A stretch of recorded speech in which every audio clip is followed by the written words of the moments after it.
Okay, so this is the foldable that you are going to start with, and I'm just showing you this picture so you can see how I folded it and cut the tabs and then glued it into my notebook, leaving some room to write because I will add stuff down here. Okay, so let's just go through kind of a summary of what these are. So the first tab, addition property of equality.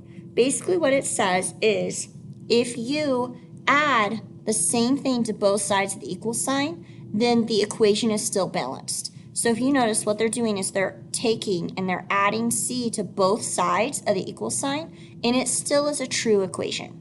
Same with subtraction, multiplication, and division. So subtraction is you're subtracting the same thing from both sides of the equal sign. Multiplication is you're multiplying the same thing to both sides.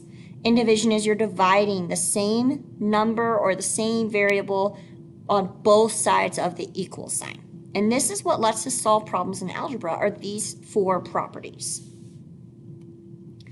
All right, so now we have some other properties. So the substitution property of equality lets you replace something. So for example, if you know, let's say that x equals 5, then 3x would equal 3 times 5. Because you're substituting the 5 in for the x, and that's what substitution property is. So that's just an example for you. So then transitive property, people get confused with substitution. They're very similar. So transitive property, the important part is the order. So let's use some highlighting here. If A, I'm going to put A in gray, equals B, and B equals C, then A equals C. So what it's letting you do is you see how they both equal the green highlight, they both equal B. If A equals B and B equals C, when you line them up, both are B's, you can take them out and you're left with A equals C. So for example, if x equals y and y equals 5, then you can take out the middle y's and say x equals 5. So they have to be lined up in that order to where the middles, like the two y's or the two b's, match to use transitive property.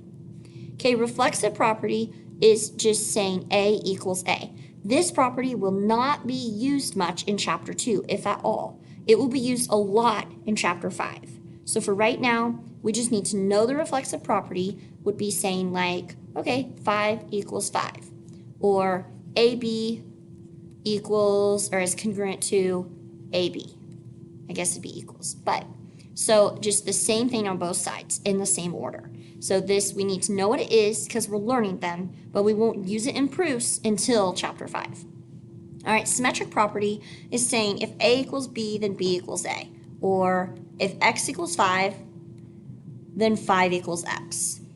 Or if you have segment OM, that's the same as segment MO. So like saying like on a segment of a line, you could call it OM or MO, how you can name it both directions. The symmetric property of equality takes care of that.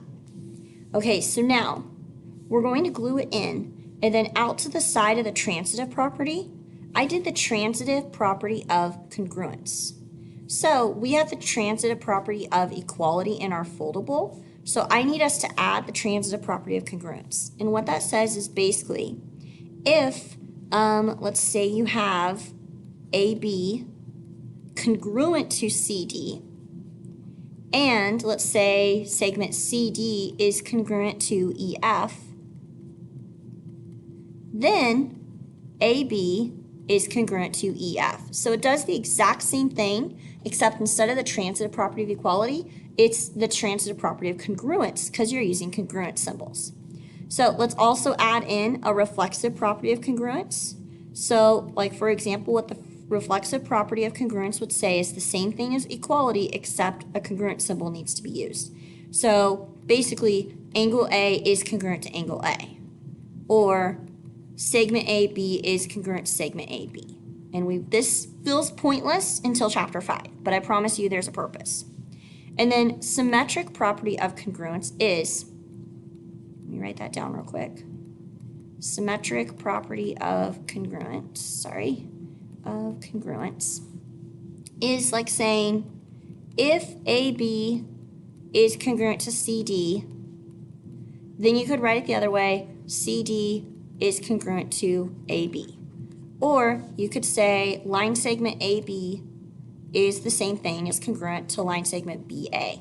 That kind of means like, hey, the order of the points doesn't matter when naming a line segment. All right, and last but not least, I'd really like us to add down below, I don't know if you can see from the picture, but down below, I also would like us to add the distributive property. All right, the distributive property of equality just says if you have A times parentheses B plus C, then you can distribute the A and have AB plus BC. So if A times B plus C, then it equals AB plus BC.